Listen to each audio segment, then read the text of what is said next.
સુરતમાં અમેરિકાના ટ્રેડ ડીલનો વિરોધ ઉગ્ર બન્યો છે। આમ આદમી પાર્ટી દ્વારા ટ્રેડ ડીલ રદ કરવાની માંગ સાથે વિરોધ પ્રદર્શન કરવામાં આવ્યું હતું।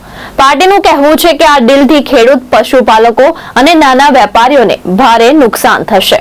સુરતમાં આમ આદમી પાર્ટી દ્વારા અમેરિકાના ટ્રેડ ડીલના વિરોધમાં પ્રદર્શન કરવામાં આવ્યું હતું।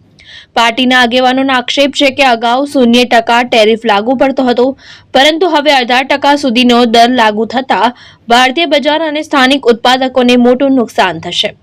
ખાસ કરીને ખેડૂતો, પશુપાલકો અને નાના વેપારીઓ પર આ ટ્રેડ ડીલની નકારાત્મક અસર પડશે એવી ચિંતા વ્યક્ત કરવામાં આવી હતી।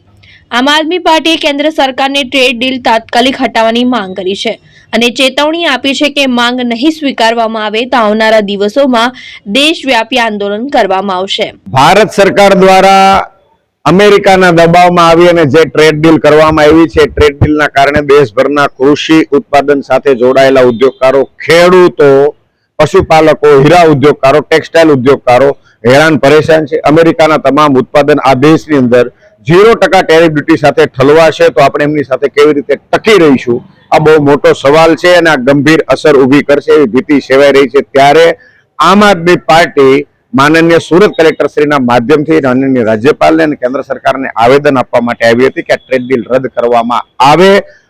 અમેરિકાના દબાણની સામે ઝૂકીને નહીં, પણ અમેરિકાની સામે લાલ આંખ કરીને ઊભું રહેવા માટે સરકારે તૈયારી દર્શાવવી જોઈએ। આમ આદમી પાર્ટી સાથે સાથે સમગ્ર દેશ તો એમની સાથે ઊભો રહેશે।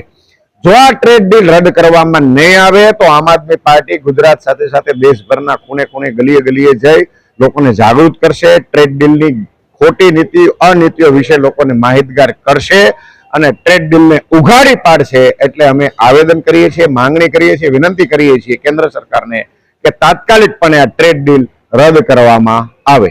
ભાવેશ ઉપાધ્યાય, દ્રષ્ટિકોણ ન્યૂઝ, સુરત।